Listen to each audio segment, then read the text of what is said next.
નમસ્કાર દોસ્તો, કેમ છો? મજામાં?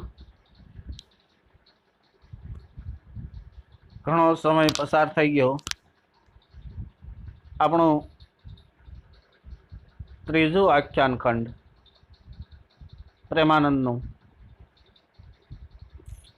એમ ઉગાડ્યો ચંદ્રહાસ એ અધૂરું હતું. કવિ પરિચય જોયેલો. 15મું કડવું આપણે ચંદ્રહાસ આખ્યાનનું જોતા હતા. મેં તમને સમજાવેલું. થોડુંક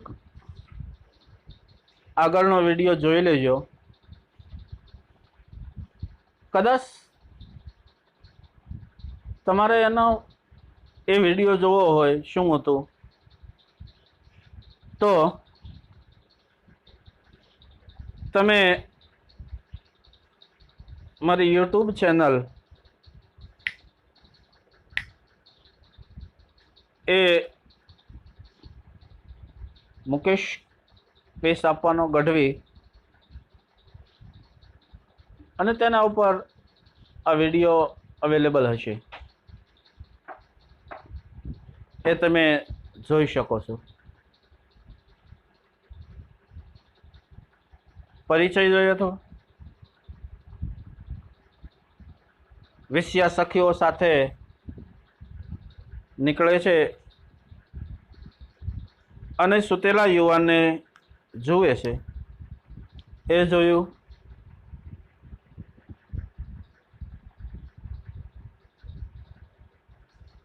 ઘોડાનું વર્ણન જોયું. ઘોડાની પ્રશંસા શું કામ કરે એ જોયું. આપણે એ પણ જોયું કે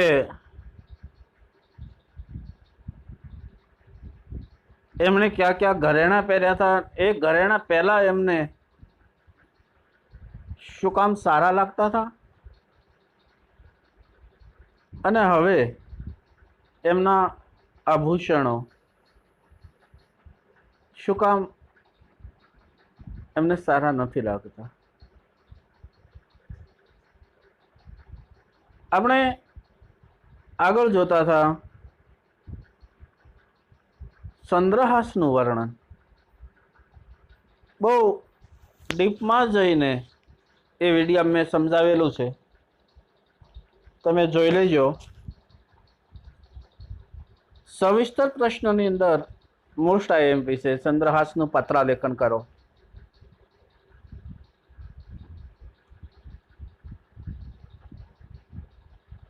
આવો ચંદ્રહાસ જેવો પતિ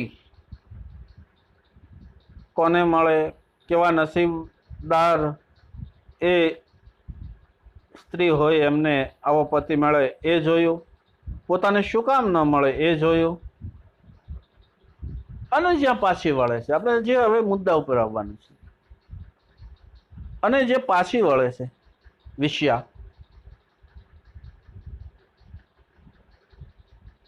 અને પેલું જે ઓઢેલી ચાદર હતી એ ખસી હતી, એટલે એની કમરે એક પત્ર જુએ છે અને એ પત્ર લઈ લે છે.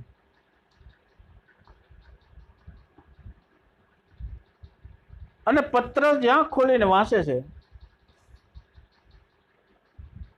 સરનામું અક્ષર તાત ના દેખી બાળા મહાસુખ પામી. તાત એટલે પિતા, બાળા એટલે વિષ્યા. મહાસુખ આનંદ, ખૂબ જ સુખી થઈ, આનંદિત થઈ. મારા પપ્પા નાખશે, ઇમ્પોસિબલ.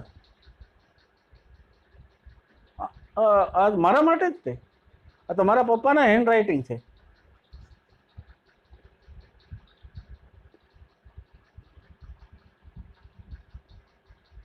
શકે પત્ર લખી મોકલ્યો પિતા એ મુજ સ્વામી. કદાચ આ પત્ર લઈ આ યુવાનને મારા સુધી મારા પપ્પાએ જ મોકલ્યો હશે. અંદર શું લખ્યું હતું યાદ રાખજો. પત્રની અંદર શું લખેલું હતું? સ્વાસ્તિક શ્રી કૌંતલપુર સ્થાને. પત્ર લખતા શીખ્યા આપણે. સંબોધન સ્વસ્તિક શ્રી કૌંતલપુર નગર સ્થાન એ જગ્યાએ મદન કુંવર બળવંત એનું વિશેષણ. એમના કુંવર મદનને સંબોધીને લખ્યા છે. પત્ર આ યુવાનની પાસે છે, વાંચે છે વિશ્યા. મદન કુંવર બળવંત, અહીં ચંદ્રહાસને મોકલ્યો છે. અહીંથી મેં ચંદ્રહાસને મોકલ્યો છે. પત્ર લેજો ગુણવંત. અને એ પત્ર હે ગુણવંત મદન તમે લેજો. અને બીજું શું લખે છે?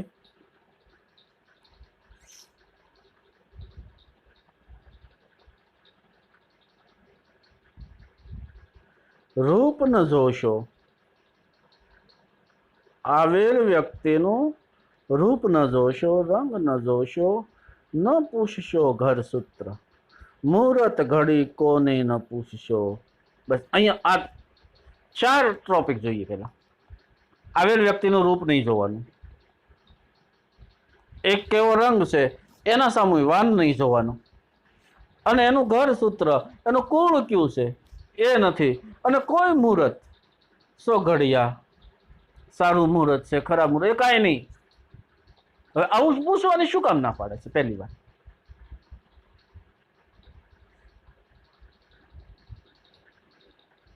છઠ્ઠી પંક્તિમાં તમે જુઓ, એને વિષ દેજો પુત્ર. ખાસ એને શું દેવાનું છે? વિષ દેજો, તાત્કાલિક વિષ દઈ દેજો.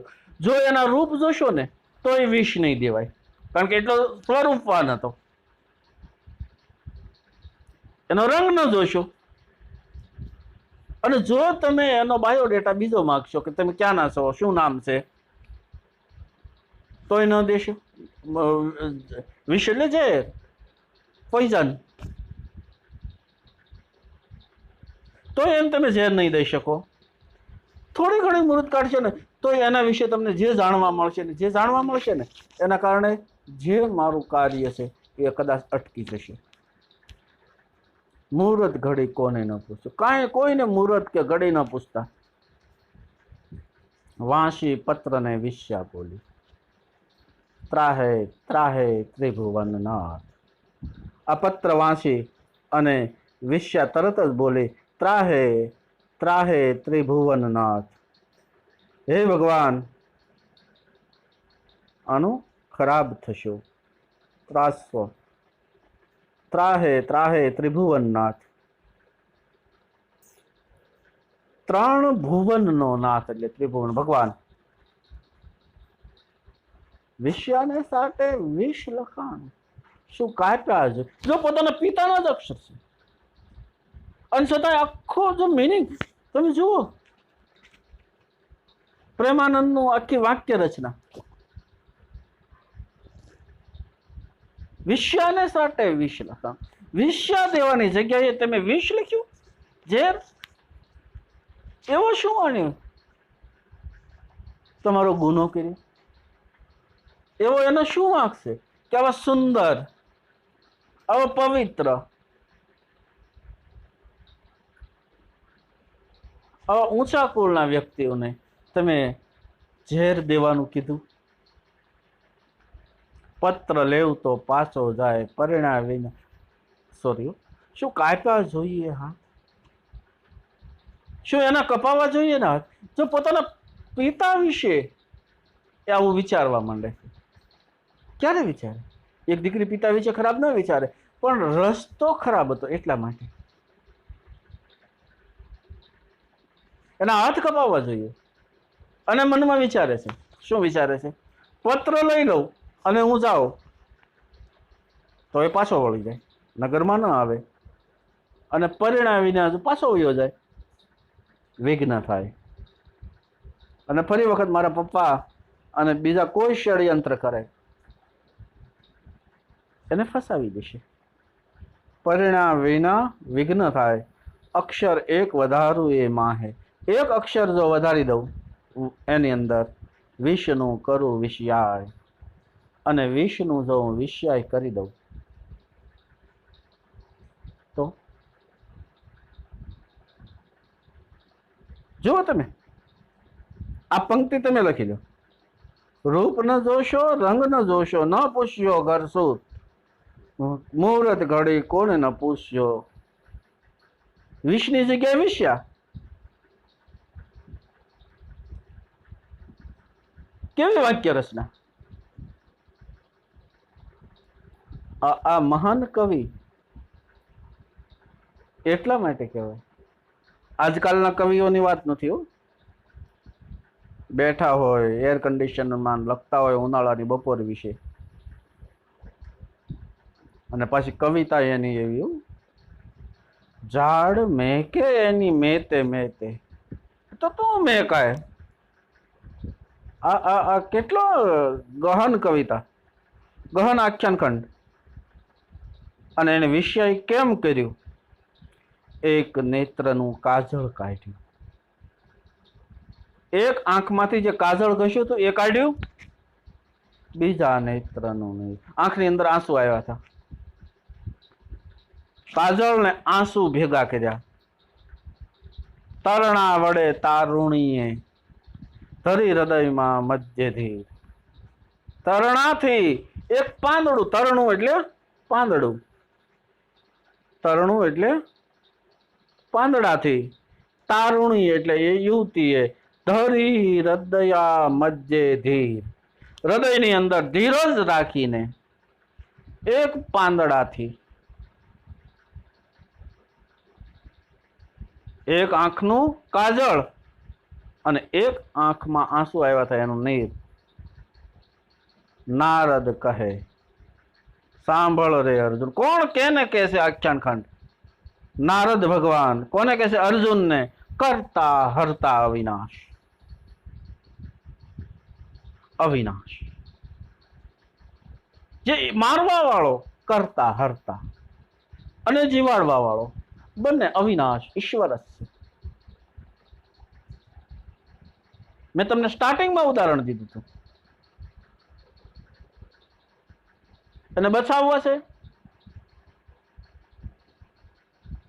ગમે ત્યાં વ્યા જાઓ બચાવી દેશે.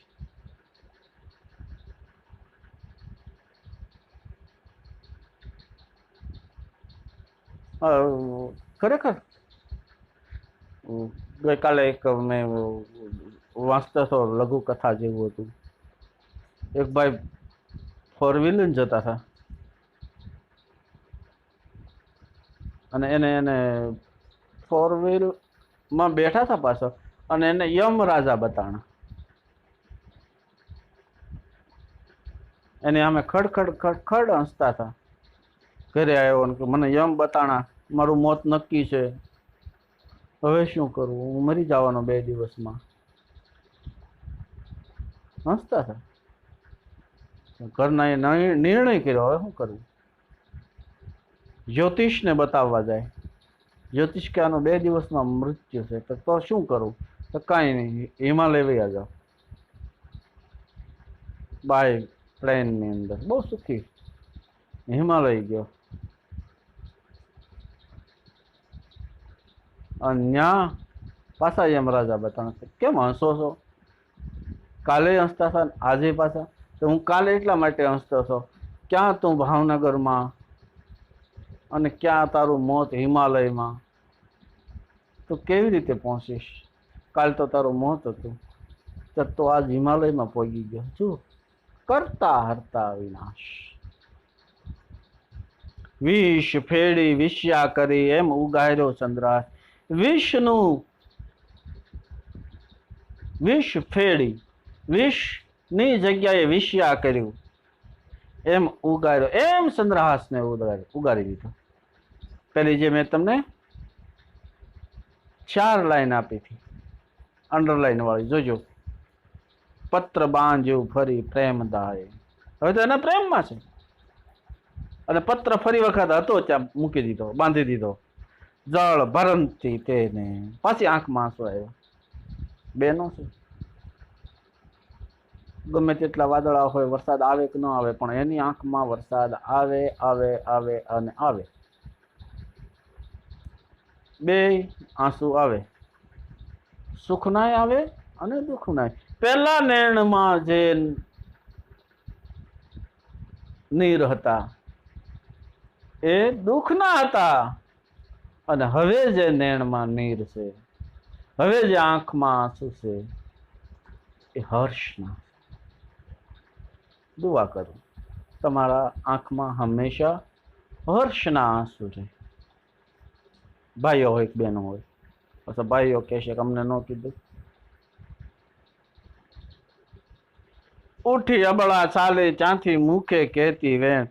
ઉઠી અબળા સ્ત્રી વિષ્યા ત્યાંથી ચાલી અને મુખેથી વેણ વાક્ય બોલતી જાય. શું? ઘેર જઈને વાટ જો, ઘરે જઈને અરે યાર વેઇટિંગ ફોર યુ, તમારી રાહ જોઉં છું. ઘરે જઈને ઉતાવળા તમે આવો, તમે ઝટ આવો. મદનભાઈને મળજો સ્વામી, મદનભાઈને મળજો. પત્ર લખ્યું તે, આ પત્ર લખ્યો ને એ લાવજો. વલણ આખા આખ્યાન ખંડનો જે સારાંશ સ્વરૂપે પત્ર લખ્યું તે લાવો સ્વામી એમ કહીને વિષ્યા વળી રે. પત્ર લખ્યું તે લાવજો સ્વામી. જો આખો આખો મીનિંગ બદલાઈ ગયો, ભાવાર્થ. પત્ર લખ્યું ને તે લાવજો એમ કહીને વિષ્યા વળી રે. એમ કહી અને વિષ્યા પાછી વળે છે. થર થર ધ્રુજે કાંઈ ન સૂજે. મનની અંદર ધ્રુજતી જાય, મને કોઈ જોયું જ નથી ને, મેં કરેલું કાર્ય કોઈને ખબર તો નથી પડી ને. સ્ત્રી જાત છે, પોતાની ઇજ્જત જીવ કરતા વધારે વાલી છે, એટલે થર થર ધ્રુજે અને કાંઈ સૂઝતું નથી.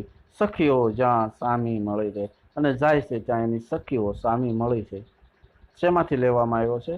સંદ્રહાસ આખ્યાનમાંથી. આ બધા શબ્દાર્થ ખાસ એક વખત તમે જોઈ લેજો, એના ઉપર નજર ફેરવી લેજો.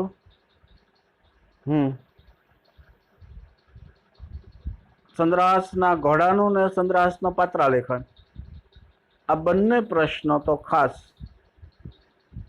ત્યાર પછી વિષ્યા સંદ્રહાસના ઘોડાના વખાણ શા માટે કરે છે? કારણ કે એમના માલિકને જગાડી ન દે એટલા માટે. વિષ્યાએ પોતાના આભૂષણ વેરી જેવા શા માટે લાગે છે?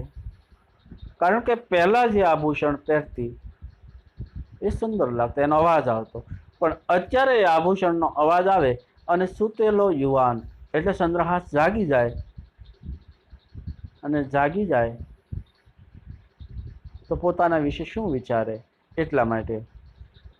દુષ્ટ બુદ્ધિ રાજાએ કાગળમાં શું સંદેશો લખ્યો? 5 પોઈન્ટ આપણે જોયા હતા. દુષ્ટ બુદ્ધિ રાજાએ કાગળમાં સંદેશો લખ્યો હતો કે આવેલા વ્યક્તિનું નામ ન પૂછજો, વાન ન જોશો, ન પૂછશો એનું ઘરઠામ, એનું સરનામું ન પૂછવું, એને વિષ દેવાનું. વિષ્યાએ વિષનું વિષ્યા કેવી રીતે કર્યું? એક આંખમાંથી કાજળ લીધું અને એક આંખમાંથી પેલું આંસુ, અને એક તરણું એટલે પાંદડાથી એ આંસુ અને કાજળની શાઈ બનાવી અને એમણે વિષનું વિષ્યા કર્યું.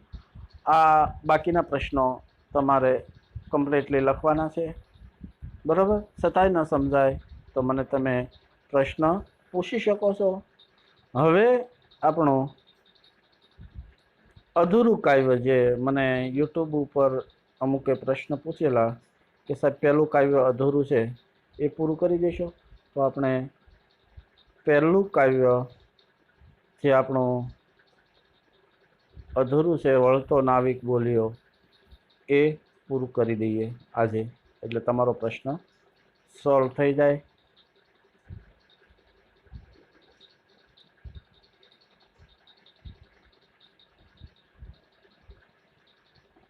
શેમાંથી લેવામાં આવ્યો છે એ તમને કીધેલું છે. વાલ્મીકી રચિત રામાયણ ના કેવટ પ્રસંગ છે આખો. મેં રામાયણ વિશે કીધેલું તમને. હવે આ કાવ્ય સાંભળજો. નાવિક વળતો બોલ્યો, સાંભળો મારા સ્વામ, સાથ સૌ કો નાવે બેસો, નહીં બેસાડું રામ. નાવિક વળતો બોલ્યો, રામ, લક્ષ્મણ, સીતા અને વિશ્વામિત્ર આ બધાએ અયોધ્યામાંથી વનગમન, વનમાં જાય છે. ત્યારે ગંગા નદીના કિનારે એને આ કિનારેથી પેલા કિનારે જવું છે અને નાવિકની એ મદદ માગે છે કે અમને નાવથી તું મૂકી જા. એટલે નાવિક બોલે છે, વળતો બોલ. નાવિકે જવાબ આપ્યો, સાથ સૌ કો નાવે બેસો, બધાએ સાથે હોડીમાં, નાવડીમાં બેસો, નહીં બેસાડું રામ. રામને નહીં બેસાડું. હવે રામને નહીં શું કામ બેસાડું? મેં બે ગીત તમને કીધા.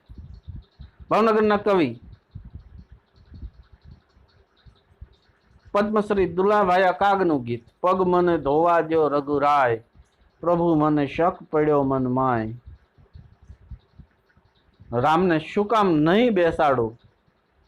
નાવિક શું કે, વાર્તા મેં સાંભળી શરણ રેણ થી અપાર, અહલ્યાતા થઈ સ્ત્રી પાષાણ ફીટીના. મેં વાત સાંભળી છે. કોણ બોલે છે? નાવિક. શું? તમારા શરણ રેણ અપાર, તમારા શરણ રજની અંદર, પગના ધૂળની અંદર કંઈક ખૂબ જ અપાર કંઈક શક્તિ છે, પાર ન પામી શકે એવી શક્તિ છે. અહલ્યાતા થઈ સ્ત્રી, અહલ્યા હતી એ સ્ત્રી થઈ ગઈ, પાષાણ ફીટીનાર. પાષાણ એટલે પથ્થર તોડીને સ્ત્રી થઈ ગઈ. હવે આ એક આખો પ્રસંગ છે. મિનિટ છે 10, વર્ગ હોત તો. પણ ઋષિના શાપથી એમની પત્ની કંઈક, આખી વાક્ય રચના નથી બોલતો, પણ વાંકમાં આવી અને એને શાપ આપ્યો અને એ પથ્થર થઈ ગઈ. બહુ વિનંતી કરે છે. ત્યારે એમ કહે છે કે ભગવાન રામ તને જ્યારે અહીંયા આવશે અને પગ અડાડશે ત્યારે તું ફરી વખત પથ્થરમાંથી સ્ત્રી બની અને મુક્તિ મેળવીશ. અને વિશ્વામિત્રની સાથે રામ જ્યારે જનકપુરીમાં જતા હતા ત્યારે વચ્ચે ઋષિ આશ્રમ આવે અને ગુરુની આજ્ઞાથી એમ કહે છે કે તમે આ પથ્થરને પગ અડાડો, અને પથ્થરને પગ અડાડે એમાંથી સ્ત્રી થાય. આ વાત નાવિકે સાંભળી. પાષાણ ફીટી, પથ્થરમાંથી સ્ત્રી બની ગઈ. નાવિકને ઓલરેડી ખબર તો હતી જ તે કે આ ભગવાન છે. આજીવિકા ભાંગે મારી, આગળ એક સ્ત્રી છે કે. હવે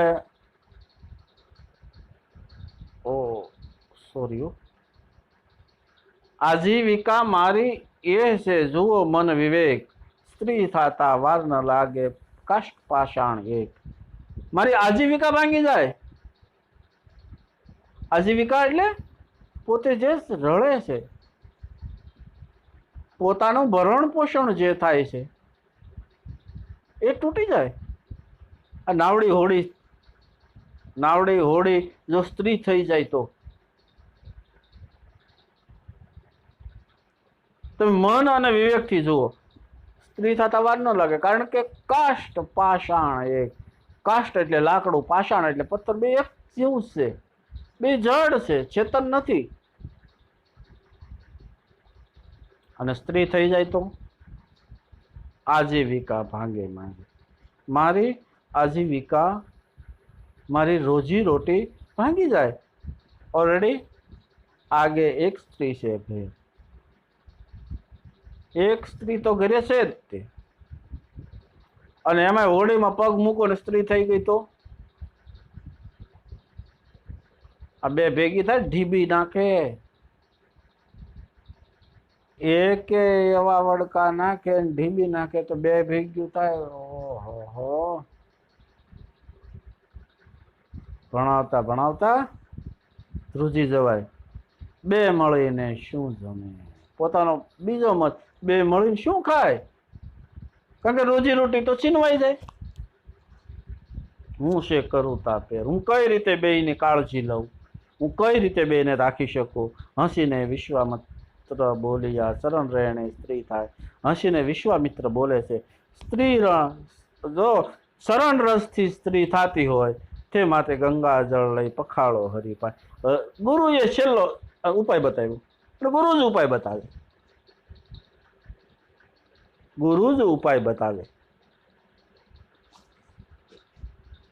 વિશ્વામિત્રે કેવો ઉપાય બતાવ્યો કે ચરણ રજ હોય, પગની રજ, એનથી જો સ્ત્રી થઈ જાય, હોડી છે એ સ્ત્રી થઈ જાય, તો એના માટે એક શું, ગંગા જળ લઈ પખાળો. ગંગા જળ લઈ અને એના પગ ધોઈ નાખો, પખાળવું એટલે ધોવું.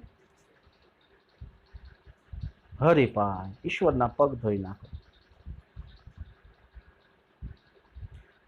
હસીને હરિ હેઠા બેઠા, હસતા હસતા. ખબર હતી આ નાવિક શું કામ? મેં તમને કીધું હતું તેથી, ભગવાનના પગના ધોયેલું પાણી પી લે, નાવિકનો તો ભવ પાર ઉતરી જાય, મોક્ષ ગતિ પામે. હરિ હસીને હરિ હેઠા બેઠા, હસતા હસતા. હરિ એટલે ઈશ્વર, રામ હેઠા બેઠા. રામ અશરણ શરણ, જેનો કોઈ નથી ને એનું શરણ આપનાર. અશરણ શરણ, જેનું કોઈ નથી એવા અશરણના શરણ. નિરાધારના આધાર રામ. નાવિકે ગંગાજળ લઈને પખાડ્યા હતા ચરણ. નાવિકે ગંગાજળ લીધું અને એક કથરોટમાં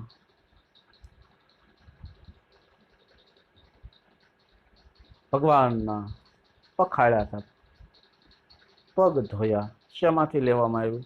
ભાલણના પદોમાંથી. હવે સમજાઈ ગયું છે કદાચ, ન સમજાણો હોય તો પાછા પૂછજો પ્રશ્ન, પૂછવાની છૂટ જ છે. સ્વામ એટલે સ્વામી, શરણ રજ, પગની રજ ધૂળ. અહલ્યા એક પૌરાણિક ગૌતમ ઋષિના પત્ની. સહી એટલે ખરી, પાષાણ એટલે શિલા મોટો પથ્થર, ફીટી એટલે મટી માંથી બની, કાષ્ટ એટલે લાકડું, પેર એટલે વ્યવસ્થા. વિશ્વામિત્ર એક ઋષિ, રામના ગુરુ. પખાળો ધુવો, અશરણ, અશરણ એટલે નિરાધારના આધાર, ચરણ એટલે પગ. 5 પ્રશ્ન. નાવિક કોને કોને નાવમાં બેસાડવાની સંમતિ આપે છે? નાવિક લક્ષ્મણ, સીતા અને વિશ્વામિત્રને બેસાડવાની સંમતિ આપે છે. નાવિક અગાઉ કઈ બાબતની મહિમા વિશે સાંભળ્યું છે? નાવિકે અગાઉ એ મહિમા સાંભળી છે કે રામના ચરણરજથી, રામના પગની ચરણરજથી પથ્થરમાંથી સ્ત્રી બની ગઈ હતી. અંતે નાવિકના મનનું સમાધાન, અંતે કોણ નાવિકના મનનું સમાધાન કરે છે? અંતે નાવિકના મનનું સમાધાન ગુરુ વિશ્વામિત્ર કરે છે. નાવિકે શાના વડે રામના પગ પખાડ્યા? નાવિકે ગંગા જળ વડે રામના પગ પખાડ્યા. કવિએ રામને કેવા કહ્યા છે? કવિએ રામને અશરણના શરણ અથવા નિરાધારના આધાર કહ્યા છે. આ 4 પ્રશ્ન પણ તમારે આંખો અને નાવિકનું ભક્ત હૃદય એ પાકી બુકમાં લખવાના છે. બરોબર? હવે છતાંય ન સમજાતું હોય તો તમે મને કહી શકો છો. આ બંને કાવ્ય આપણે પૂરા કરીએ છીએ. હવે પછી આપણે યુનિટ જોવાનું છે અમૃતા, કિશનસિંહ ચાવડાનું. વાંચજો ક્યારેક ઘરે બેઠા બેઠા. ભાઈ અને બેન, રક્ષાબંધન આવે, મારે બેન નથી, બહેનો જે સાંભળે છે તે તમે મારા બહેનો જ છો. ભાઈ અને બહેનનો આદર્શ ચરિત્ર નિબંધ છે. કિશનસિંહ ચાવડા એમની બેન અમૃતા વિશે લખે છે. એ પણ તમે એક વખત વાંચી જજો એટલે તમને ઇન્ટ્રોડક્શનમાં ખબર પડે. બાકી ધ્યાન રાખજો, આનંદમાં રહેજો. તમને બધાને હેપી રક્ષાબંધન. ખૂબ ખુશ રહો એવી દુઆ. આવજો.